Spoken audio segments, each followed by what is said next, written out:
بسم اللہ الرحمن الرحیم الصلاۃ والسلام علیک یا رسول اللہ وعلی آلک و اصحابک یا حبیب اللہ الصلاۃ والسلام علیک یا نبی اللہ وعلی آلک و اصحابک یا نور اللہ۔ مدنی چینل کے ناظرین، پروگرام دارالافتاء اہل سنت میں آپ کو خوش آمدید کہتے ہیں، مرحبا کہتے ہیں۔ اللہ رب العالمین ہم سب کو دین متین کے، دین اسلام کے احکامات سیکھ کر سمجھ کر ان پر عمل پیرا ہونے کی توفیق عطا فرمائے۔ ہمارے پیارے رسول صلی اللہ علیہ وآلہ وسلم کا فرمان عظمت عالی شان ہے، ان اول الناس بی یوم القیامہ اکثرہم علیہ صلاۃ، قیامت کے دن میرے سب سے زیادہ قریب وہ ہوگا جو مجھ پر کثرت سے درود پڑھتا ہوگا۔ صلو علی الحبیب صلی اللہ تعالی علی محمد صلی اللہ علیہ وآلہ وسلم، صلاۃ و سلاما علیک یا رسول اللہ۔ ناظرین کرام، اس پروگرام میں آپ اول تاخیر ہمارے ساتھ شامل رہیں گے تو انشاءاللہ العزیز بہت سا علم دین سوال جواب کی صورت میں سیکھنے کو ملے گا۔ آج ہمارے ساتھ پروگرام میں شامل ہیں مفتی محمد کفیل رضا عطاری صاحب، ان کو بھی خوش آمدید کہتے ہیں۔ کیسے مزاج گرام؟ الحمدللہ علی کل حال۔ ماشاءاللہ۔ پڑھتے ہیں ہم اپنے ناظرین کے سوالات کی طرف، دیکھتے ہیں کہ وہ کیا پوچھیں۔ میرا نام تنویر شہزاد ہے۔ تو مفتی صاحب، میرا سوال یہ ہے کہ جو مختلف ایپس آ رہی ہیں فیس بک پہ، سوشل میڈیا پہ، کہ جو آپ اتنے لگاؤ اور اتنے کماؤ، مطلب وہ کیا وہ جوئے کی مد میں آتے ہیں؟ مثال کے طور پہ 10 روپے لگاؤ تو 100 روپے بھی آ سکتے ہیں، 500 روپے بھی آ سکتے ہیں، 1000 روپے بھی آ سکتے ہیں، ورنہ وہ 10 روپے یا 50 روپے جو آپ لگائیں گے وہ آپ کے ختم ہو جائیں گے۔ تو کیا یہ جوئے کی مد میں آتا ہے یا جائز ہے؟ جی، نئے طریقہ کار تو لوگوں کو ویسے بھی چاہیے، اور موبائل چکے ہیں تو اس کے ذریعے ہی ارننگ کرنا، اور ہمارے کئی ایسے بچے بلکہ بچیاں بھی سب بھی اس کے اندر ابتلا ایک طرح کا نظر آتا ہے۔ تو یہ ذریعہ آمدنی بنانا کیسا ہے؟ بسم اللہ الرحمن الرحیم۔ دیکھیں، شریعت مطہرہ نے کاروبار کی جہاں حدود و قیود بیان کی ہیں، وہیں جو چیزیں کاروبار نہیں ہیں ان کے اندر جوا ہے یا سود ہے، ان کی بھی واضح طور پر نشاندہی فرما دی ہے۔ ٹھیک۔ لوگ بسا اوقات جو وہ ان دو چیزوں کے اندر علم نہ ہونے کی وجہ سے فرق نہیں کر پاتے، اور وہ کئی دفعہ ایسا قدم اٹھاتے ہیں یہ سوچتے ہوئے کہ یہ تو کاروباری ہے۔ جیسے یہی صورت ہے تو اس میں لوگوں کے ذہنوں میں دو کانسیپٹ ہوتے ہیں کہ یار اگر ہم اپنا پیسہ رکھ کر اس کے اوپر کوئی فکس پروفٹ لے رہے ہیں وہ تو سود ہے، اور اگر ہمارا پیسہ جو ہے وہ داؤ پہ لگا ہوا ہے کہ بھئی نقصان بھی ہو سکتا ہے اور پروفٹ بھی جو ہے وہ ہو سکتا ہے، تو علماء تو یہی بیان کرتے ہیں کہ بھئی نفع نقصان کی بنیاد پہ اگر آپ انویسٹ کر رہے ہیں تو وہ جائز ہے، تو لہٰذا یہاں بھی یہی ہو رہا ہے۔ لیکن ہم یہ دیکھتے ہیں کہ یہی چیز تو جوئے میں بھی ہوتی ہے، جوئے میں بھی انویسٹ کیا جاتا ہے، اور وہاں بھی جو ہے وہ نفع نقصان دونوں کی صورت جو ہے وہ موجود ہوتی ہے۔ نفع زیادہ ہو جاتا ہے، نقصان کے اندر آپ اپنا پورا مال بھی ڈبو بیٹھتے ہیں، یا کچھ مال آپ کا ضائع ہو جاتا ہے، ڈوب جاتا ہے۔ تو پھر جوئے کے اندر اور ایک انویسٹمنٹ جو پارٹنرشپ کا جو ایک طریقہ کار ہے اس میں فرق کیا ہے؟ جبکہ بظاہر نظر یہ آ رہا ہے کہ دونوں کے اندر ہی نفع بھی ہے اور نقصان بھی ہے، اور صحیح۔ نقصان بھی کیپٹل کا یعنی سرمایہ کا نقصان ہے۔ تو فرق یہ ہے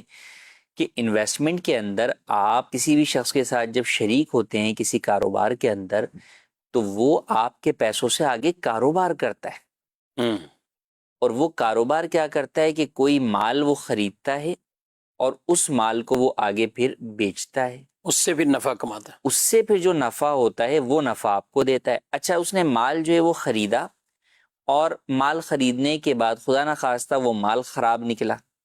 یا وہ مال ڈوب گیا، یا وہ مال جل گیا، تو اس صورت کے اندر آپ کا اپنا سرمایہ بھی جو ہے وہ ڈوب جاتا ہے۔ جبکہ جوئے میں یہ ہوتا ہے کہ جوئے میں کوئی بھی چیز خریدی بیچی نہیں جا رہی ہوتی، وہاں تو در حقیقت جو ہے وہ آپ پیسہ لگاتے ہیں اور سامنے والا بھی جو ہے وہ پیسہ لگاتا ہے، اور کسی ایک چیز کے اوپر آپ کوئی شرط لگا لیتے ہیں کہ بھئی اگر جو ہے وہ مثال کے طور پہ پتے جیسے لوگ کھیلتے ہیں، تاش کھیلتے ہیں، کہ بھئی فلاں جو ہے وہ نمبر نکل آیا تو میں تمہارے پیسے لے لوں گا، اور اگر یہ نمبر تمہارے پاس نکل آئے گا تو تم میرے پیسے لے لو گے۔ تو یہاں کوئی بیچ میں خرید و فروخت کچھ نہیں ہو رہی، اس کو اگر آپ کہیں تو یہ جو اصطلاح کے اندر کہلاتا ہے یہ ڈیجیٹل گیمبلنگ کہلاتا ہے، یعنی ڈیجیٹل جوا۔ تو یہاں بھی یہی ہے کہ کوئی بھی چیز پیچھے خریدی نہیں جا رہی۔ اب وہ کہہ رہے ہیں بھائی انویسٹ کریں، بھائی انویسٹ کس چیز کے اندر ہو رہا ہے؟ تو یا تو وہاں پر کرپٹو کرنسی جو ہے وہ شو کی جاتی ہے، یا وہاں پر ایسی چیزیں شو کی جاتی ہیں جن کا حقیقت میں وجود نہیں ہوتا، اگرچہ وہ اسے کوئی نام دے رہے ہوتے ہیں۔ اچھا، وجود اس لیے نہیں ہوتا ہے کہ اگر آپ کبھی وہ چیز لینا چاہیں تو آپ لے نہیں سکتے اس کو، صحیح۔ تو اس کا مطلب یہ کہ ان کا وجود ہوتا نہیں ہے۔ ورنہ تو جب میں نے کوئی چیز خریدی ہے تو انڈرسٹوڈ سی بات ہے، مجھے پھر اس بات کا حق حاصل ہے کہ میں اگر وہ میں لے نے لوں۔ خریدی ہے تو میں لوں۔ اور پھر دوسری بات یہ کہ چلے بالفرض آپ کہتے ہیں کہ جناب جو ہے وہ میں لینا نہیں چاہتا، شریعت مطہرہ آپ پر اس چیز کو لینا لازم کرتی ہے جبکہ آپ کو وہی چیز دوبارہ آگے بیچنی ہے، صحیح، آپ کی کسٹڈی میں آئے، آپ کی قبضے میں۔ کسٹڈی کے اندر آنا جو ہے وہ ضروری ہے۔ تو اگر آپ نے کرنسی خریدی ہے، آپ نے جو ہے وہ آئل خریدا ہے، آپ نے کسی بھی چیز میں انویسٹ کیا اور اب آپ اسے آگے کیا کر رہے ہیں، سیل آؤٹ کرنے جا رہے ہیں، تو پہلے وہ چیز آپ کے فزیکل قبضے میں تو آئے۔ صحیح۔ جب وہ قبضے میں نہیں آئی ہے تو آپ اسے آگے سیل آؤٹ ہی نہیں کر سکتے۔ یہ بے قبل القبض کہلاتی ہے، جو کہ شریعت میں ناجائز ہے اور بے فاسد ہے۔ تو عام طور پر لوگ اس کو بیان تو یوں کر رہے ہوتے ہیں کہ خرید و فروخت ہو رہی ہے، انویسٹمنٹ ہو رہی ہے، کاروبار ہو رہا ہے، لیکن در حقیقت پیچھے کچھ بھی نہیں ہوتا۔ انہوں نے نام اگرچہ دیے ہوئے ہوتے ہیں لوگوں کے دل بہلانے کو، در حقیقت وہ جوئے کی ہی صورتیں بن رہی ہوتی ہیں۔ صحیح۔ تو لہٰذا یہ بالکل بھی جائز نہیں ہے اس طرح ایپس کی صورت کے اندر پیسہ لگا کر آپ جو ہے وہ اپنے پیسے کو جو ہے وہ داؤ پہ لگا رہے ہوتے ہیں۔ اس میں اگر آپ کو نفع ملتا ہے تو وہ نفع بھی آپ کے حق میں جو ہے وہ حرام ہے، اور اگر آپ کا مال ضائع ہو جاتا ہے تو بھی آپ گناہ گار ہیں۔ تو دونوں صورتوں میں آپ کے لیے گناہ ہی گناہ ہے۔ یہی چیزیں جو آپ نے تمہیداً کچھ بیان کی، تو مشرکین مکہ، کفار مکہ، وہ بھی تو اس وقت یہی کہنے لگے تھے کہ یہ خرید و فروخت بھی تو سود کی طرح ہے۔ جی جیسے سود میں زیادہ لیا جاتا ہے تو خرید و فروخت بھی سود کی طرح ہی ہوا۔ تو اللہ پاک نے واضح آیت مبارکہ بیان فرمائی، احل اللہ البیع وحرم الربا، کہ اللہ نے خرید و فروخت، تجارت کو حلال کیا لیکن سود کو حرام کیا، کہ وہاں کوئی چیز بیچ میں خرید و فروخت کے ذریعے نہ کوئی چیز لی جا رہی نہ دی جا رہی، صرف پیسے پر پیسہ جو سود کے زمرے میں، اور یہی جوا۔ اچھا، یہ تو ڈیجیٹل جوے کی صورتیں یہ ہو گئیں، اور موبائل کے ذریعے مختلف انداز میں آج کے دیکھیں جوا کتنا عام ہو گیا۔ ایک طبقہ ہے کہ وہ جوئے کی لت میں ایسے، ان کو کہیں نا کہ جیسے کئی کاموں کے نشے ہوتے ہیں تو وہ بھی ایک نشہ ان کے ذہنوں میں ایسا چھا گیا ہے۔ یہ تو ہم سنتے ہیں نا، کئی انہوں نے اپنے گھر بھی بکوا چکے، گھر چلے گئے، گاڑیاں چلی گئی، سونا گولڈ جو کچھ بھی اچھا خاصا تھا روڈ پہ آ گئے، لیکن جوئے کو پھر بھی چھوڑنے کے لیے وہ تیار نہیں، بلکہ اور لوگوں سے قرضہ لے کے بھی لگا دیں گے۔ اور وہ اب دیکھ، کوئی ہار رہا ہے تو کوئی جیت رہا ہے، تو جو جیت رہا ہے اس وجہ سے تو وہ اتنا آ رہا ہے، بیٹھے بیٹھائے آ رہا ہے، تو وہ اس کو اسی انداز سے دیکھتے ہیں۔ آج کل بچوں کے ہم دیکھتے ہیں چھوٹی چھوٹی لاٹری کے نام سے دکانوں پہ، اب یہ ہمارے چھوٹے چھوٹے بچے ہوتے ہیں جو 10 روپے لے کے جا رہا ہے، 20 روپے، 50 روپے، تو یہ بھی ایک طرح کا نہیں کہ ان کو اسی کام میں لگا دیا اور وہ اس سے نکال رہا ہے کہ فلاں کا بیٹ نکل آیا، اس کی گیند نکل آئی، اس کو فٹ بال مل گیا، اس کو وہ پلاسٹک کی کوئی اور چیز مل گئی، اس کو کچھ نہیں ملا، تو اس کو بھی کیا کہیں گے؟ بالکل معمولی رقم آپ اس میں لگا رہے ہیں، تو اس سے یہ نہیں کہ وہ معمولی رقم ہے تو وہ چیز جو ہے وہ جائز ہو گئی۔ 1 روپے کے ذریعے بھی جو ہے وہ جوا کھیلا جا سکتا ہے اور کھیلا جاتا ہے۔ آپ دیکھیں گے کہ کئی جو ہے وہ اپلیکیشنز ایسی ہیں جو مختلف اسکیمیں نکالتی ہیں کہ بھئی 1 روپے آپ جو ہے وہ ڈالیں، یعنی چارج ہوں گے آپ کے موبائل کے بیلنس سے بھی چارج ہو سکتے ہیں، اور اس کے بدلے میں آپ سبسکرائب کریں اور 1 روپے اپنے اس نمبر پہ کٹوائیں تو ہم قرآن اندازی کریں گے اور جو ہے وہ موبائل دیں گے یا آئی فون دیں گے یا اور کوئی چیز جو ہے وہ دیں گے۔ تو یہ بھی جوا ہی ہے کہ بہرحال انہوں نے تو اس کے پیسے پورے کر لیے ایک آئی فون کے، بلکہ اس سے کہیں زیادہ جو ہے وہ پورے کر لیے۔ اب باقیہ افراد میں سے کسی ایک کو وہ چیز ملے گی تو اس نے 1 روپے لگا کے ہو سکتا ہے لاکھ روپے اوپر حاصل کر لی، اور یہ بھی ہو سکتا ہے کہ آپ نے 1 لاکھ روپے بھی ڈبو دیے۔ تو اب لوگوں کے ذہن میں ہوتا ہے یار 1 روپے ہی تو جا رہے ہیں، کیا ہوا، نہیں بھی ملا تو کیا ہوگا، ہمارا کون سا جو ہے وہ فرق پڑ جائے گا۔ آپ کے مالی اعتبار سے ہو سکتا ہے آپ پر کوئی فرق نہ پڑے، لیکن بہرحال گناہ کے اعتبار سے ضرور فرق پڑے گا کہ آپ نے یہ جوا ہی کھیلا ہے۔ اور اس طرح کی کئی چیزیں ہیں جیسے آپ نے کہا یہ بچوں والی چیزیں اب تو بہت یعنی پرانی چیزیں ہو گئی، یہ ہمارے زمانے میں شاید تھیں بچپن کے اندر کہ ابھی وہ بھی چھوٹا لاٹری کی ہیں، لیکن اب جو جدید طریقے آئے ہیں، جیسے مجھے یاد ہے کہ جو بچوں کا وہ ہوتا ہے پلے ایریا ہوتا ہے، وہاں پر اس طرح کی جو ہے وہ گیمز ہوتے ہیں کہ آپ ایک ہاتھ جو ہے وہ لے کر جائیں اور ٹوکن آپ نے ڈال دیا، ٹوکن ڈالنے کے بعد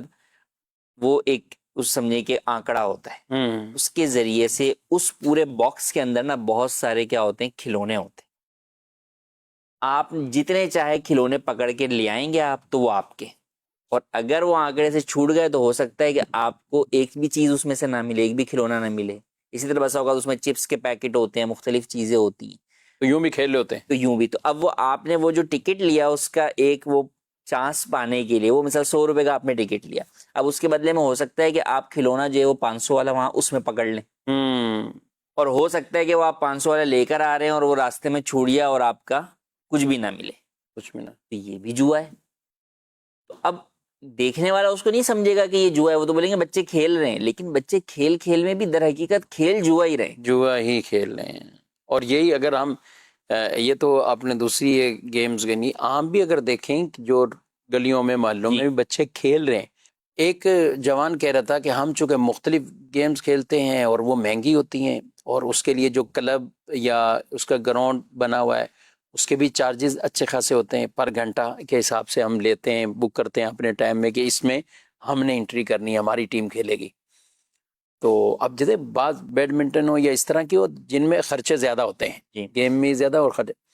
تو ہم تو اپنا خرچہ نکالتے ہیں، اگر میں وہ کہہ رہے مہینے کا دیکھوں تو میرا 1,00,000 روپے خرچہ یہ بن جاتا ہے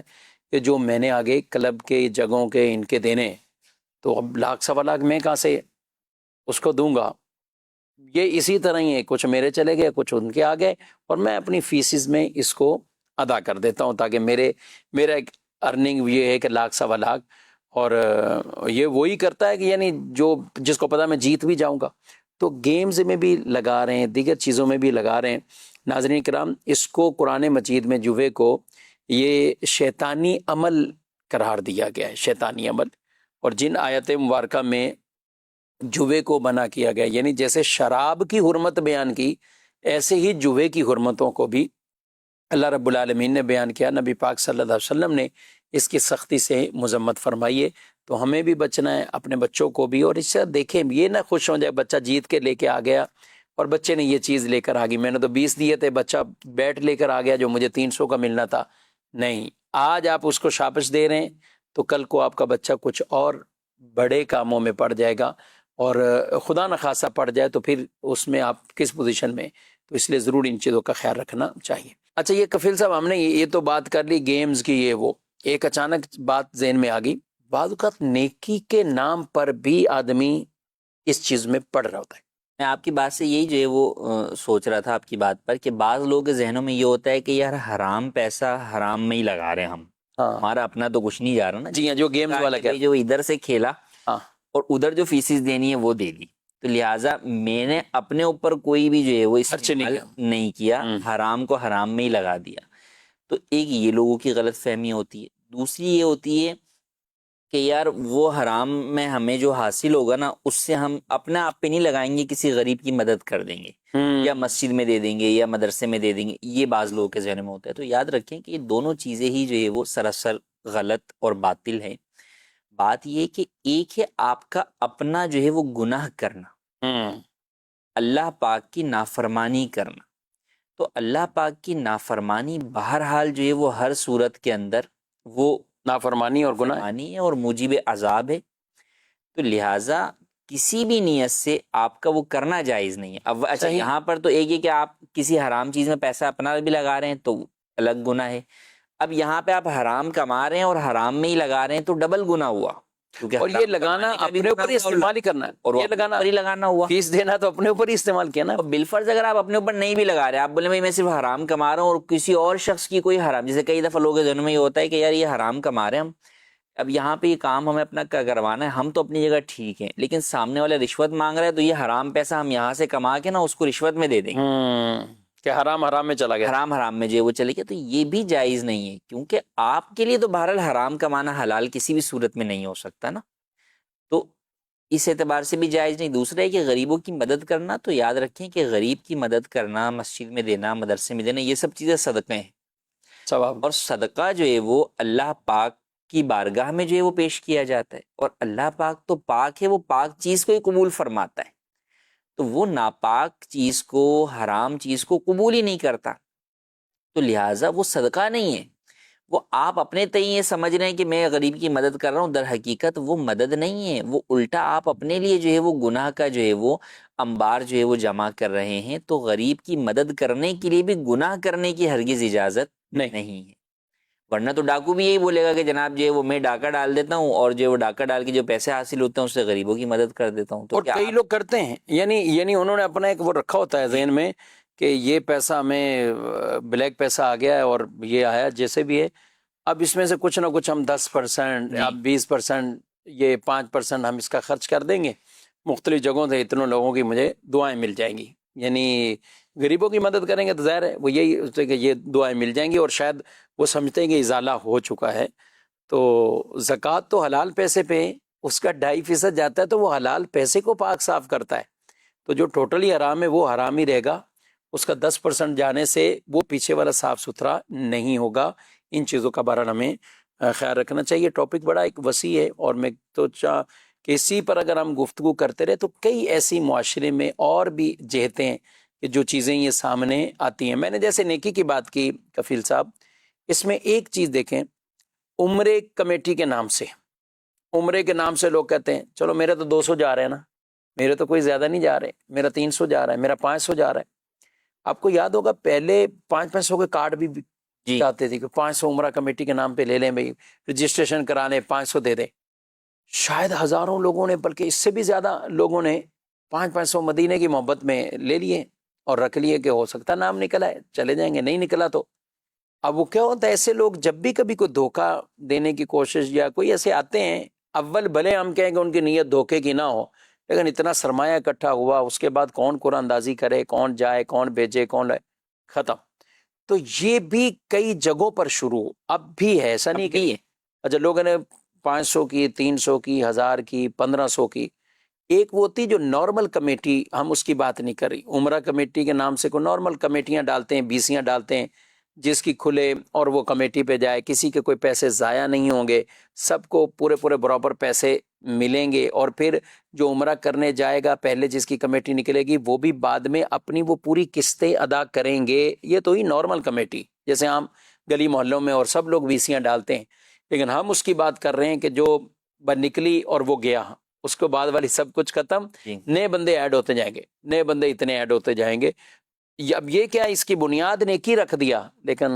کیا کہیں گے آپ؟ اس طرح کی کہ اور مختلف جو ہے وہ چیزوں کے اندر لوگ یہ عمرہ کمیٹی اور اس طرح کی اور کوئی بھی دینی نام کے اوپر کوئی ایسی چیز رکھ دیتے ہیں،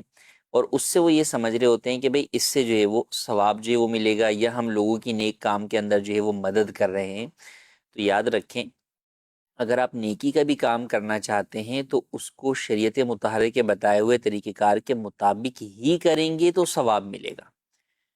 کہ نیکی ہے ہی وہ جس کو شریعت نے نیکی قرار دیا ہے. میرے اور آپ کے کسی چیز کو نیک کام سمجھ لینے سے وہ چیز نیکی نہیں بن جائے گی. صحیح، بالکل صحیح. تو لہٰذا جو چیز شریعت کے اندر جو ہے وہ نیکی ہے اسی کو جو ہے وہ نیکی سمجھا جائے گا، اور اس کو شریعت کے بتائے ہوئے طریقہ کار کے مطابق ہی کیا جائے گا. تو یہاں ان تمام ناظرین اور بھولے بھالے خاص طور پر جو ہے وہ اسلامی بھائیوں اور اسلامی بہنوں سے میں خاص طور پہ درخواست کروں گا کہ اس طرح کی جو نئی اسکیمیں نکل رہی ہوتی ہیں، کہیں پلاٹ کی نکل رہی ہوتی ہے کہ بھئی آپ کا گھر اپنا ہو جائے گا، اس کی کوئی کمیٹی جو ہے وہ بن جاتی ہے اور مختلف. تو اولاً تو یہ کہ ایسی چیزیں مالی اعتبار سے بھی نقصان ہی دیتی ہیں، آخر میں فراڈ ہی ہوتا ہے. یہ ایک پرانا تجربہ جو ہے وہ سامنے ہے، ایک اس کی ہسٹری جو ہے وہ سامنے ہے. اور بالفرض کوئی بہت ہی جناب جو ہے وہ اچھا ہے اور وہ بالکل صحیح چیز آپ کو دے رہا ہے، تو بھی اس میں کئی چیز جو آپ کے پاس آتی ہے وہ حرام ہوتی ہے، آپ گناہگار ہو رہے ہوتے ہیں. کئی صورتوں میں آپ کے عمرے کا وہ سفر کے اندر جو پیسہ لگ رہا ہوتا ہے وہ حرام کا لگ رہا ہوتا ہے.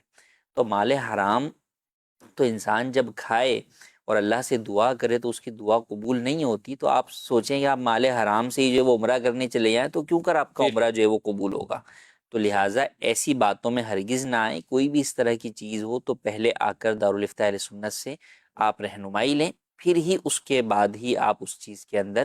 کوئی انویسٹ کریں۔ آپ اس حوالے سے دارالتعلیم سنت کا یہ نمبر اپنے پاس رکھیے اور اس پر آپ رابطہ کر سکتے ہیں۔ دن میں ان اوقات کار میں 10 بجے سے لے کر 4 بجے تک، اس دوران انشاءاللہ آپ کی جو بھی اس حوالے سے شرعی رہنمائی ہے وہ ضرور آپ کو کر دی جائے گی۔ جی مزید بڑھتے ہیں سوالات کی طرف۔ عورت کو طلاق دینا کن صورتوں میں جائز ہے، ارشاد فرما دیجیے۔ جی دے ہی کیوں رہے ہیں، کر ہی کیوں ایسے کام رہے ہیں، لیکن بہرحال سوال یہ بھی اہم ہے کہ کبھی ایسی صورت پیش بھی آ جاتی ہے تو اس صورت میں بہت اچھی بات ہے کہ پہلے ہم علماء کرام سے اس حوالے سے مشورہ کر لیں۔ کیا فرماتے ہیں؟ لیکن طلاق جو ہے وہ جائز چیزوں میں ناپسندیدہ چیز ہے۔ ٹھیک۔ ابغض الحلالی الی اللہ الطلاق، کہا گیا کہ حلال چیزوں کے اندر جو چیز ناپسند ہے اللہ پاک کو وہ طلاق ہے۔ صحیح۔ تو اس سے یہ بات تو پتہ چلی کہ بھئی طلاق کی جائز صورتیں موجود ہیں بہرحال۔ جی عام طور پر تو اس چیز سے اوائڈ ہی کرنا چاہیے، اور اللہ پاک نے قرآن کریم میں بھی اس کے مختلف جو ہے وہ اسٹیپس بیان کی۔ صحیح۔ کوئی شخص جو ہے وہ اس چیز کی طرف بڑھنا چاہے تو پہلے کیا کریں؟ پہلے میاں بیوی آپس میں معاملات کو جو ہے وہ سلجھانے کی کوشش کریں، کچھ دن جو ہے وہ بستر الگ کر لیں تاکہ بعد والی جدائی کا ابھی سے اندازہ ہو جائے، اور اس جدائی کو سامنے رکھتے ہوئے اپنے معاملات بہتر کرنے کی طرف آئیں۔ یہ بھی نہ ہو تو پھر ایسی صورت میں یہ کہ بھئی دونوں طرف سے کسی کو حکم بنائے کہ وہ ان دونوں کے مسائل سن کر ان کے درمیان صلح کروا دیں، اور وہ صلح کروانے والے اگر اچھے ہوں گے تو انشاءاللہ صلح بھی جو ہے وہ ہو جائے گی، کہ ان کی نیت اچھی ہو، وہ ان کا گھر توڑنا نہ چاہتے ہوں بلکہ واقعی وہ گھر بسانا چاہتے ہوں، جس کی غلطی ہو اس کے اوپر اس کی اصلاح کریں، ایک دوسرے کو آپس میں سمجھنے سمجھانے کمپرومائز کرنے کی جو ہے وہ دعوت دیں، دعوت غور و فکر دیں، طلاق کے بعد آنے والے نتائج سے جو ہے وہ ان کو آگاہ کریں۔ تو یہ تمام چیزیں کرنے کے بعد پھر بھی اگر اس میں بچے ہوں تو میں کہتا ہوں اور غور و فکر اور زیادہ جو ہے وہ غور و فکر کریں، کہ جب آپ میاں بیوی ہوتے ہیں تو آپ کو میاں بیوی کی حیثیت سے سوچنا ہوتا ہے، لیکن جب آپ والدین ہوتے ہیں، آپ کی اولاد ہوتی ہے، تو اب آپ کو صرف میاں بیوی کے رشتے کو جدا نہیں کرنا، بلکہ اب جو ہے وہ گویا کہ ماں باپ میں سے کسی ایک کی شفقت سے جو ہے وہ اولاد کو محروم کر دینے والی صورت ایسا ہی ہوتی ہے۔ تو اس طور پر بھی آپ کو جو ہے وہ سوچنا ہے۔ اچھا، پھر یہ بھی چیز سوچنی ہوتی ہے کہ چاہے شوہر بیوی کو چھوڑنا چاہ رہا ہے یا بیوی شوہر کو چھوڑنا چاہ رہی ہے، کہ وہ جن وجوہات کی بنیاد پر چھوڑنا چاہ رہی ہے، کیا گارنٹی ہے کہ جو اگلا اس کو ملے گا یا اس کو ملے گی اس میں یہ چیزیں نہیں پائی جائیں گی، کیونکہ بعض چیزیں بسا اوقات بہت کامن ہوتی ہیں، جب آ کے لوگ وہ مسائل بتاتے ہیں کہ بھئی ان سے یہ مسئلہ ہے، تو بھئی وہ مسئلہ تو آج ہر دوسرے بندے کے اندر ہے، تو لہٰذا اس چیز کو بھی جو ہے وہ پیش نظر رکھا جائے۔ اچھا، پھر بعض وہ ہوتے ہیں کہ جو چاہتے ہیں نہیں جناب ہم اکیلے ہی رہیں گے، ہم اگلا نکاح ہی نہیں کریں گے، تو اس میں بھی ان چیزوں کو پیش نظر رکھیں کہ کیا فی زمانہ یہ چیز ان کے لیے آسان ہے، خاص طور پہ عورتوں کے لیے۔ تو یہ تمام پہلوؤں کو دیکھنے کے بعد بھی پھر بھی بہرحال اگر کوئی صورت نہ بنے تو پھر شریعت مطہرہ نے طلاق کی اجازت دی ہے، مگر اب وہ طلاق دینے کے اندر کہا کہ سنت کے مطابق طلاق دے، تو طلاق دینے کا سب سے احسن طریقہ یہ ہے کہ شوہر عورت کو اس کے پاکی کے ایام کے اندر صرف ایک طلاق رجعی دے، صحیح، اور اس کے بعد وہ اسے چھوڑ دے حتیٰ کہ اس عورت کی عدت گزر جائے، اور پھر جب عدت گزر جائے گی تو وہ اس کے نکاح سے باہر ہو جائے گی۔ اس کا فائدہ یہ ہے کہ عدت کے اندر اندر اگر ان دونوں کو اپنی غلطی کا احساس ہو تو بغیر نکاح کے رجوع کر سکتے ہیں، صحیح، اور اگر عدت کے بعد غلطی کا احساس ہو تو بھی بہرحال نکاح کے ذریعے رجوع کر سکتے ہیں، شرعی حلالے کی حاجت نہیں ہوگی، یعنی یہاں صرف فقط نکاح کرنا فقط ہے نکاح کے ذریعے اور ہوگا۔ وہ دونوں میاں بیوی ہو جائیں گے۔ اب ان کے پاس مزید کتنی طلاقوں کے اختیار ہاں، جب ایک طلاق دے دی تو اب آئندہ ان کے پاس 2 طلاقوں کا حق باقی ہے۔ یہ جو طلاق دی ہے یہ ختم نہیں ہوگی، یہ اپنی جگہ پہ کھڑی رہے گی، ٹھیک ہے، آئندہ 2 طلاقوں کا حق باقی یعنی رہے کتنا گا۔ ایک آسن انداز ہے، اور اس کو کہا بھی ایک آسن طریقہ ہے، جی، اس کو کہا بھی ایک آسن طریقہ ہے، اور ہوتا یہی ہے کہ جب یہ ساری گفتگو اور یہ پورے ایک پروسیس یہ پتہ نہیں ہوتا ہمارے لوگوں کو، جوانوں کو، تو ناظرین کرام پہلے ہی وہ 1 2 3 کر کے پورے ہی معاملات ختم کر کے آتا ہے، 3 طلاقیں دے کر اب وہ ادھر ادھر جا رہے ہوتے ہیں کہ اب ہمارے لیے کوئی رخصت ہو۔ روتے وہ بھی ہیں بعد میں، ایک تعداد ہے وہ روتے ہیں، پچھتا رہے ہوتے ہیں، 5 منٹ بعد ہی دماغ سیٹ ہو جاتا ہے کہ میں نے کیا کیا، 5 منٹ بعد اتنا پہلے ہی صبر کر لیتے. اللہ پاک نے تو طلاق کا اختیار بھی مرد کو دیا ہے، عورت کو تو نہیں دیا. عورت کے پاس ہوتا تو پتہ نہیں کتنے معاملات اور بھی ہو سکتے تھے. یہ تو مرد کو اس لیے دیا ہے کہ بردبار ہے، مرد تحمل والا ہے، صبر والا ہے. اور کئی مرتبہ ایسا لگ رہا ہوتا ہے کہ بظاہر عورت بہت زیادہ تحمل والی، صبر کرنے والی، بردبار بھی ہے، اخلاق والی بھی ہے، لیکن یہ شوہر ہے، اس نے حماقت سے کام لیا. اور بہرحال حماقت سے کام لے، غلطی سے ہو گئے کچھ بھی، اب بعد میں اس کے کوئی عذر کرنا وہ بیکار ہے. مجھے کفیل صاحب وہ روایت جو حضرت عبداللہ بن عباس رضی اللہ تعالی عنہما، آپ چونکہ مدینہ پاک کے مفتی تھے اور مفتی مدینہ کہلاتے، آپ فرماتے ہیں کہ لوگ حماقت سے کام لے کر 3 طلاقیں ایک ساتھ اس طرح دیتے ہیں اور پھر ڈھونڈتے ہیں کہ عبداللہ کہاں ہیں، عبداللہ کہاں ہیں، عبداللہ ہمارے لیے کوئی راستہ بتاؤ. تو ہم نے فرمایا جو اللہ سے ڈرے تو اللہ اس کے لیے راستہ رکھا ہے، جو اللہ سے ہی نہ ڈرا اللہ اس کے لیے راستہ بھی نہیں رکھا ہوا. تو پہلے سے یہ چیزیں سوچنی ہیں اور کبھی بھی اس سٹیج پر نہ آئیں اور نہ بولیں، نہ لکھیں، نہ ایسے کاغذات بنوائیں، نہ کوئی سائن کریں، کوئی اور بھی بنا کر آ جائے. آپ بالکل کوئی رضامندی ظاہر نہ کریں، کہیں کہ پہلے میں مفتیان کرام کے پاس لے کر چلتا ہوں اس کے بعد اپنے معاملات کو. بلکہ پہلی طلاق کا بھی ہو تو ہم تو یہی آپ کو مشورہ دیں گے کہ آپ اس کے لیے بھی کہ یہ سارے ہم نے طریقے کر لیے ہیں، اب یہ صورت آ رہی ہے، اب کیا کریں.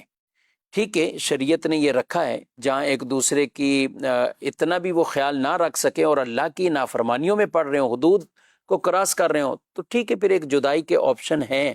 لیکن ان کو تمام تر احکامات کے ساتھ ہمیں سیکھنا سمجھنا ضروری ہے. شادی شدہ افراد کے لیے یہ بہت اہم اور ضروری ٹاپک ہے. بہرحال جی مزید سوال.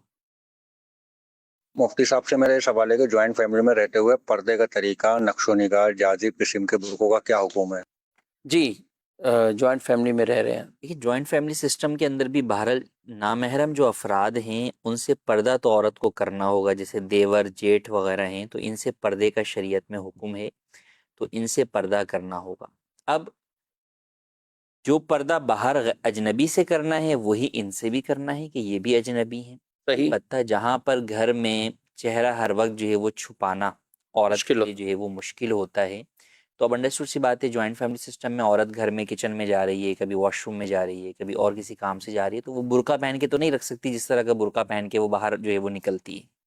تو نارمل کپڑوں میں ہوتی ہے، لیکن اب کپڑوں کے اندر اس کے لیے یہ ضروری ہے کہ وہ کپڑے جو ہے وہ اس کے بہت زیادہ تنگ نہ ہوں جس سے جسم کی جو ہے وہ باڈی شیپ ظاہر ہو، اور نہ ہی بہت زیادہ باریک ہوں کہ جسم کی رنگت نظر آئے. کوئی بڑی چادر جو ہے وہ لے کر رکھے جس سے اس کا جسم جو ہے وہ چھپا جو ہے وہ رہے، کپڑے بھی یا ڈھیلے ڈالیں. کپڑے جو ہے وہ ڈھیلے ڈھالے جو ہے وہ پہنے. تو ان باتوں کا خیال کرے. اب ایسی صورت کے اندر جہاں ممکن ہے بعض خواتین ہیں جو کہ جوائنٹ فیملی سسٹم میں جو فیملی کے افراد ہیں وہ بھی کوآپریٹ کرتے ہیں اور وہاں پر وہ چہرہ جو ہے وہ چھپاتی ہیں، یا جہاں پر خواتین کام کر رہی ہوتی ہیں وہاں پہ غیر محرم مرد دیور نہیں آتے نہیں ہیں، تو وہاں پہ وہ خواتین گھر کے اندر بھی جو ہے وہ نقاب جو ہے وہ کرتی ہیں، تو شرعاً اس میں کوئی حرج نہیں ہے، اچھی بات ہے. لیکن جہاں اس چیز کے اندر آزمائش کا سامنا ہو تو وہاں شریعت مطہرہ انہیں یہ رخصت دیتی ہے کہ وہ فقط اپنا چہرہ جو ہے وہ چہرے کی ٹکلی جو ہے وہ ظاہر کر سکتی ہیں اور وہ بقیہ جو ہے وہ اپنے جسم کو چھپا کر رکھیں. تو اس بات کا خیال کرتے ہوئے وہ وہاں پر جوائنٹ فیملی سسٹم کے اندر بھی پردہ بہرحال جو ہے وہ کریں گی. اب جاذب نظر جو ہے وہ لباس پہننا عورت کے لیے غیر محرم مردوں کے سامنے، وہ بہرحال جو ہے وہ باہر بھی جو ہے وہ منع ہے، گھر کے اندر بھی جو ہے منع ہے. لیکن گھر کے اندر اگر عورت ڈھیلا ڈھالا جو ہے وہ لباس پہنی ہوئی ہے، تو چونکہ عورتوں کے عام طور پہ لباس تو ہوتے ہی جو ہے وہ کلرفل ہیں، تو اب وہ باہر جب عورت جاتی ہے تو برقع جو ہے وہ پہن لیتی ہے، لیکن گھر کے اندر عورت جو ہے وہ لباس ہی جو ہے وہ پہنی ہوتی ہے، اور عام طور پر ان کے لباس کے اوپر جو ہے وہ پھول پتیاں وغیرہ چیزیں بنی ہوئی ہوتی ہیں، تو اس کے اندر کوئی حرج جو ہے وہ نہیں ہے. ہاں اس کے اندر بہرحال ڈھیلا ڈھالا ہونا، یا اگر ڈھیلا ڈھالا نہ ہو تو اوپر کسی چادر کے ذریعے سے جسم کو چھپانا، یہ بہرحال عورت کے لیے گھر میں بھی ضروری ہوگا غیر محرموں کے سامنے. اچھا، اس میں یہ جیسے آپ نے دونوں طرف کی بات کی کہ اگر ایسے افراد بھی ہوتے ہیں تو وہ بھی خیال کرتے ہیں کہ ہم اس طرح نہ جائیں. بعض اوقات سامنے والوں کا ذہن نہیں ہے. اب یہ لڑکی ہے، بیاہ ہو گئے، شادی ہو گئی، ادھر ایک دینی گھرانے میں رہی، دینی طور پر علم بھی سیکھتی رہی، جب آگے گئی تو وہاں بالکل برعکس معاملہ. یہ ہم اس لیے کہہ رہے ہیں کہ ناظرین بھی اس بات کو کچھ سیکھیں سمجھیں کہ ہمارا بھی ایسا تقاضا کرنا اب پتہ ہے گھر کے اندر دیور ہیں فلاں ہیں، وہ اسی کی ڈیوٹی لگائیں کہ اس کو ہی آپ کھانا دے کر آؤ، اس کے کمرے میں آپ جاؤ، فلاں آپ جاؤ، چیزیں بھی سمیٹنی ہے تو ان کی موجودگی میں سب کچھ کرنا ہے، تو اس چیز کا ان کو بھی لحاظ کرنا چاہیے۔ بالکل لحاظ جو ہے وہ کرنا چاہیے، لیکن دینداری تو بہرحال جو ہے وہ دیکھ کر ہی جو ہے وہ رشتے کا ہم کہتے ہیں۔ جی ہاں، تو جب آپ عورت سے دینداری آپ کو مقصود ہے کہ یار دیندار عورت سے جو ہے وہ نکاح کرنا، آپ نے اپنے بیٹے کا نکاح کر کے لے کر آئے ہیں، تو اب اس کو دین پر رہنے بھی تو دیں۔ یہ کیا کہ آپ دیکھ کر تو لڑکی دیندار لے آئے، اب آپ اپنے گھر کے اندر اس کو دیندار رہنے نہیں دے رہے، وہ شریعت کے حکم پر جہاں عمل کرنا چاہ رہی ہے وہاں آپ جو ہے وہ اپنی نئی نئی چیزیں جو ہے وہ لے کر آ رہے ہیں، تو بالکل بھی جو ہے وہ درست نہیں ہے۔ بلکہ جو اچھے مہذب گھرانے ہیں وہاں پر بہرحال جو عورت پردہ نہ بھی کرتی ہو، وہاں بھی ایسا نہیں کہ جناب جو ہے وہ خواہ خواہی میں جو ہے وہ دیور کے پیچھے جو ہے وہ لگا دیا جائے کہ بھئی تم اس کو یہ کام کر کے دو یا اس کی چیزیں جو ہے وہ کرو۔ تو عام طور پر جو اچھی فیملیز ہیں، جو ہے وہ حیا اور شرم و حیا کے معاملات کو سمجھتے ہیں، تو وہ ایسی چیزوں کے اندر اپنی بہوؤں کو جو ہے وہ اپنے نوجوان بیٹوں کے ساتھ جو ہے وہ نہیں جو ہے وہ ان کے کاموں میں جو ہے وہ لگاتی ہیں۔ یہی ہوتا ہے کہ ان کے کام یا تو جو ہے وہ ان کی بہنیں کرتی ہیں یا جو ہے وہ ماں جو ہے وہ کرتی ہے، یعنی ساس کرتی ہے۔ تو بہرحال اس بات کا خیال کرنا چاہیے، اور اگر کہیں خیال نہ ہو تو بہرحال شوہر کے ذمے یہ لازم ہے کہ وہ اپنی بیوی کی حفاظت کرے، یہ اس کے اوپر شرعاً اخلاقاً ہر اعتبار سے لازم ہے۔ تو اس کو اس معاملے میں اگر اس کے فیملی کے ممبران جو ہے وہ ان چیزوں کو نہیں سمجھ رہے تو اس کو اسٹینڈ لے کر انہیں بھی اس معاملے میں سمجھانا چاہیے، اور اس چیز کے اندر ان کو بھی اپنی بیوی کا خیال رکھنا چاہیے شوہر کو۔ جی میرا نام محمد الیاس۔ میرا سوال مفتی صاحب سے یہ ہے کہ عقیقہ کتنے دنوں میں کر سکتے ہیں اور اس کی کوئی مدت ہوتی ہے؟ برائے کرم جواب ارشاد فرما دیں۔ جی، عقیقہ عقیقہ جو ہے وہ 7ویں دن کرنا سنت مستحبہ ہے، تو 7ویں دن جو ہے وہ عقیقہ کیا جائے۔ اگر کوئی 7ویں دن نہ کر سکے تو بعد میں بھی کر سکتے ہیں، بہتر یہ ہے کہ 7 اس کے بعد 14 پھر 21، یعنی ہر 7ویں دن جو ہے وہ صحیح۔ آپ ایڈ کرتے جائیں تو اس کو کریں۔ لیکن اگر کوئی اس سے آگے پیچھے بھی کرتا ہے، 10ویں دن کر لیتا ہے، 12ویں دن کر لیتا ہے، تو بھی جائز ہے، اس میں کوئی حرج نہیں۔ زندگی میں کبھی بھی کر لیں۔ جی، زندگی میں کبھی بھی جو ہے وہ کیا جا سکتا ہے جب تک جس کا عقیقہ کر رہے ہیں وہ زندہ ہے۔ ٹھیک، انتقال کے بعد پھر عقیقہ نہیں ہوگا، کیونکہ عقیقہ جو ہے وہ شکرانے نعمت ہے، تو وہ نعمت کی موجودگی کے اندر ہی جو ہے وہ عقیقہ ہو ایک سکتا ہے۔ زندگی کا اس کا اپنا جو عقیقہ ہے،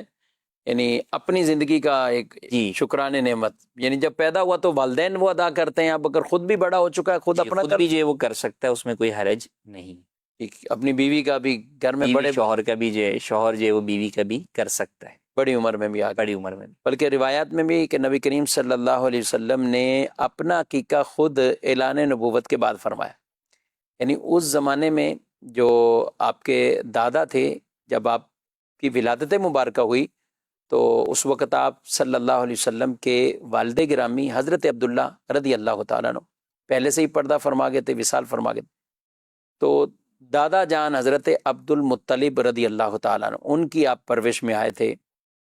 اور شروع کے سال آپ ان کے پاس ہی رہے۔ آپ دائی حلیمہ رضی اللہ تعالیٰ عنہ کے پاس جو گئے، پھر واپسی تو آپ اپنے دادا کے پاس، والدہ محترمہ بھی کبھی وصال ہو گیا تو آپ اپنے دادا کے پاس ہی یہ عرصہ آپ رہتے تھے۔ تو اس وقت جو انہوں نے اپنے انداز سے، جو اس وقت تھا کوئی خوشی کے انداز جس طرح بھی، لیکن نبی پاک علیہ السلام نے باقاعدہ اپنا عقیقہ اعلان نبوت کے بعد فرمایا، اور پھر ظاہر ہے دین اسلام کے احکامات تو اب ہیں، اور اس میں عمر چاہے جتنی بھی ہو جائے ہیں زندہ تو ان کا عقیقہ بہرحال کیا جا سکتا ہے۔ عقیقے کا گوشت کچھ میلاد کرا کے یا ایسا کر کے یوں بھی ہو سکتا ہے؟ جی ہاں، عقیقے کا گوشت کا مستحب طریقہ تو یہی ہے کہ اس کے 3 حصے کیے جائیں، صحیح۔ ایک حصہ اپنے اہل و عیال کے لیے، ایک جو ہے وہ فقراء کے لیے، اور ایک رشتہ داروں کے لیے۔ تو اب یہی گوشت جو ہے وہ چاہے کچا تقسیم کر دیا جائے، چاہے جو ہے وہ پکا کر تقسیم کر دیا جائے، یا اسی گوشت کا سالن یا کوئی بھی کھانا بنا کر جو ہے وہ آپ میلاد میں تقسیم کر دیں، یا اس کھانے پر میلاد کی یا کوئی اور فاتحہ 11ویں شریف کی دلا دیں، تو یہ بھی جائز ہے، اس میں کوئی حرج نہیں۔ اچھا، ایک عقیقے کی دعوت میں گیا تو وہاں چکن بنا ہوا تھا، عقیقے کی دعوت تھی تو یعنی چکن قورمہ تھا یا چکن بریانی تھی، اس طرح کوئی چیز تھی، تو ساتھ میٹھا چاول جو بھی تھا۔ تو ہم نے ان سے کہا بھائی اس پہ عقیقہ کیسے آپ نے کیا ہے؟ یہ تو مرغی پہ عقیقہ کیسے ہے؟ تو ہوگا کیا مرغی پہ عقیقہ؟ مرغی پہ عقیقہ نہیں ہوگا، عقیقہ جو ہے وہ بکرا یا بکری پر یا دمبے پر جو ہے وہ ہو یعنی سکتا وہی ہے، قربانی کیا کام؟ قربانی کے جو جانور ہیں انہی پر عقیقہ ہو سکتا ہے۔ اب انہوں نے پھر وجہ بتائی، کہا کہ وہ حضرت وہ تو ایک بکرا تھا، عقیقے کے طور پہ جو کرنا ہے تو اس میں جو گوشت نکلا ہے وہ 12 کلو نکلا تھا، 10 کلو نکلا ہوگا، 13 کلو نکلا ہوگا، ظاہر ہے اتنے افراد تھے جن کی دعوت، تو وہ ہم نے رکھ لیا ہے، اور یہ یہاں پہ یہ بریانی جو ہم نے کی ہے وہ ہم نے چکن بریانی کر دی یا قورمہ چکن وہ کر دیا، لیکن ہونا بہرحال عقیقے کی دعوتوں میں بکرے بکری یا آپ بڑے جانور میں رہتے ہیں۔ اچھا بڑے جانور میں ظاہر ہے اس میں تو کچھ ایک دو حصے تو نہیں ہو سکتے کہ آپ ایک دو حصے آپ لے لیں بقیہ قصاب لے لیں، ایسا تو نہیں ہوگا؟ ایسا نہیں ہو سکتا۔ قربانی یا عقیقے کے اندر یہ ضروری ہے کہ پورا جانور جو ہے وہ تقرب اللہ کے لیے، یعنی اس کے اندر صدقہ عقیقہ یا قربانی کی ہی نیت ہو سکتی ہے، اس میں کوئی ذاتی جو ہے وہ نیت اپنے مالی فائدے کی نہیں ہو سکتی۔ تو لہٰذا بڑے جانور کے اندر آپ کو ساتوں حصے ہی جو ہے وہ قربانی یا عقیقے یا صدقے کے ہی کرنے ہوں گے۔ یہ نہیں ہو سکتا کہ آپ قصاب کو بولیں کہ بھئی یہ جانور جو تمہارے پاس کھڑا ہوا ہے اس میں سے 2 حصے مجھے عقیقے کے دے دو اور بقیہ تم گوشت بیچ دینا، یہ جائز نہیں۔ عقیقے کا جانور پورا ہی لے کر کہیں ایسے جو ادارے ہوتے ہیں بعض تو وہاں دے کے یہ بھی عقیقہ ادا ہو سکتا ہے؟ عقیقہ اصل تو ادا ذبح کے ذریعے سے ہوتا ہے، ویسے کسی فقیر کو آپ نے پالنے کے لیے جو ہے وہ کوئی جانور اس کی ملکیت کر دیا تو اس سے عقیقہ ادا نہیں ہوگا۔ ہاں ذبح ہو گیا، ذبح کرنے کے بعد وہ چاہے آپ اپنے گھر پہ ذبح کریں، چاہے مدرسے کے اندر یا دارالعلوم کے اندر جو ہے وہ ذبح ہو اور اس کا گوشت جو ہے وہ طلباء کھا لیں یا مستحق افراد کھا لیں تو اس میں کوئی حرج نہیں۔ ٹھیک، یعنی کسی کو بھی کھلا سکتے ہیں، اس میں کوئی خاص پابندی نہیں ہوتی کہ اس کے حقدار کون ہیں؟ نہیں، بہتر 3 حصے کرنا ہے، لیکن آپ سارا بھی جو ہے وہ گھر بھی رکھ سکتے ہیں، سارا آپ تقسیم بھی کر سکتے ہیں، سارا رشتہ داروں کو بھی کھلا سکتے ہیں اور سارا جو ہے وہ فقراء میں بھی دے سکتے ہیں۔ دعوت اسلامی کے ذریعے بھی آپ اگر اس طرح عقیقہ کروانا چاہیں تو بالکل یہاں بھی طریقہ کار موجود ہے، اور یا آپ ویسے ہی آپ نے جانور لیا ہوا ہے اور آپ چاہتے ہیں کہ یہ دعوت اسلامی کے ہی مدارس میں استعمال ہو جائے تو اگر آپ چاہتے ہیں تو مدارس کے اعتبار سے یا دیگر کئی ایسے مقامات پہ اجتماعات کی صورت میں یہ آپ کا جو گوشت ہوگا تو اس میں وہ استعمال کیا جائے گا۔ یہ ناظرین کرام اپنے پروگرام ملاحظہ کیا ہے، ہم آپ سے اجازت چاہتے ہیں، انشاءاللہ آئندہ پروگرام میں پھر اسی طرح بہت سے ایسے مختلف سوالات ہوں گے، اور یہ ایک دورانیہ تو قلیل ہے، تھوڑا ہے، مگر الحمدللہ اس پروگرام کی اپنی ایک نوعیت اور خوبصورتی ہے کہ ہر 5-10 منٹ بعد ایک موضوع چینج ہو کر نیا مواد بھی مل رہا ہوتا ہے، علم دین سیکھنے کو بھی مل رہا ہوتا ہے۔ اللہ رب العالمین ہم سب کو دین اسلام کے احکامات پر کما حق ہو عمل کرنے کی توفیق عطا فرمائے، آمین بجاہ النبی الامین صلی اللہ علیہ وسلم۔ ہادی و رہنما ہمارے علماء، ہو کبھی درپیش جو کوئی مسئلہ، پوچھ لیں حاضر ہوں ہم ان کی بارگاہ۔ مدنی چینل کے ناظرین، درس بخاری شریف میں خوش آمدید کہتے ہیں۔ اللہ تبارک و تعالی ارشاد فرماتا ہے، یا ایھا الذین آمنوا لا تدخلوا بیوتا غیر بیوتکم، اے ایمان والو اپنے گھروں کے سوا اور گھروں میں داخل نہ ہو جب تک اجازت نہ لے لو۔ حدیث مبارک میں ہے کہ اگر گھر میں ماں ہو جب بھی گھر جانے سے پہلے اجازت طلب کرو۔ اللہ رب العزت نے ارشاد فرمایا، قل للمؤمنین یغضوا من ابصارہم، اس آیت میں مسلمانوں کو حکم دیا گیا کہ وہ اپنی نگاہیں کچھ نیچی رکھیں۔ سلام کے احکامات بیان کرتے ہوئے اللہ تبارک و تعالی ارشاد فرماتا ہے، اور جب تمہیں کسی لفظ سے سلام کیا جائے تو تم اس سے بہتر لفظ سے جواب دو یا وہی الفاظ کہہ دو، بے شک اللہ ہر چیز پر حساب لینے والا ہے۔ دیکھیے پروگرام درس بخاری شریف بروز جمعرات مدینہ منورہ میں رات 8:15 بجے اور پاکستان میں رات 10:15 بجے مدنی چینل پر۔ صلو علی الحبیب صلی اللہ تعالی علی محمد۔ مجھے اپنی اور ساری دنیا کے لوگوں کی اصلاح کی کوشش کرنی ہے انشاءاللہ۔ بے خود کیے دیتے ہیں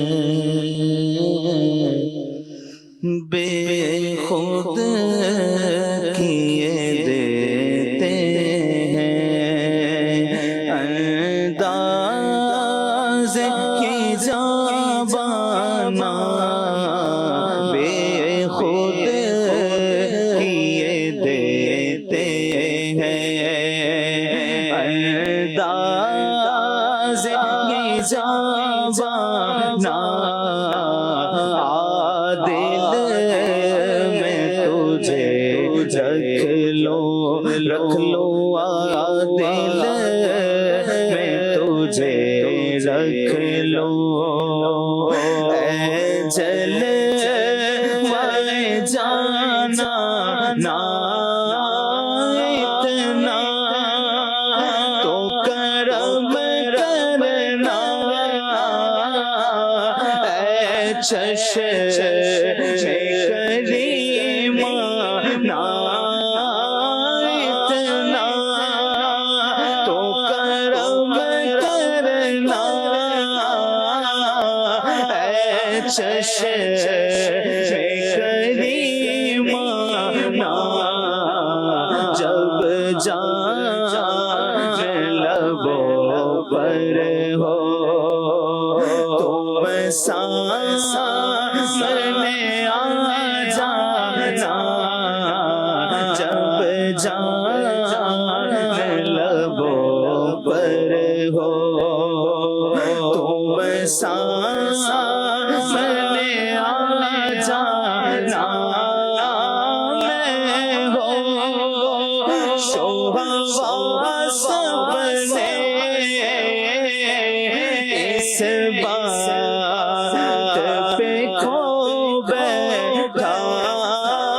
میں ہو شوہوا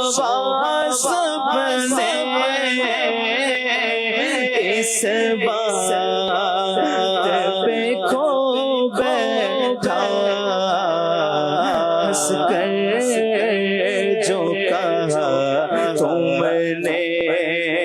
یہ ہے میرا دیوانہ ہنس کر جو کہا تم نے یہ ہے میرا دیوانہ جی چاہا چاہے تحفے میں بھیجو میں انہیں آنکھیں جی چاہا چاہے تحفے میں بھیجو میں انہیں آنکھیں درشن کا تو درشن ہو نظرانے کا نظرانہ دل میں تجھے رکھ لو اے جلوے جانا نا بے دم میری قسمت میں چاچر ہے اسی سے بے دم میری قسمت میں چاچر ہے اسی سے چھوٹا ہے نہ چھوٹے گا چھوٹا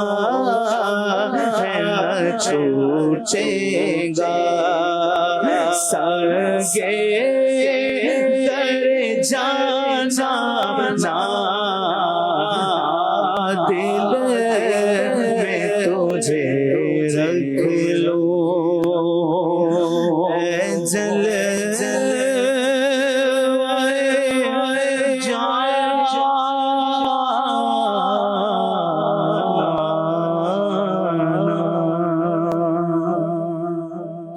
فرمان آخری نبی صلی اللہ علیہ وآلہ وسلم، تم میں سے بہتر وہ ہے جو قرآن سیکھے اور سکھائے۔ تو آئیے قرآن پاک سیکھنے اور سکھانے کی اس عظیم مشن میں آپ بھی شامل ہو جائیے۔ ٹیلی تھون میں اپنا حصہ ملا کر نیکی کے کام میں مددگار بنیں۔ آپ کے چندے یعنی ڈونیشن کو کسی بھی جائز، دینی،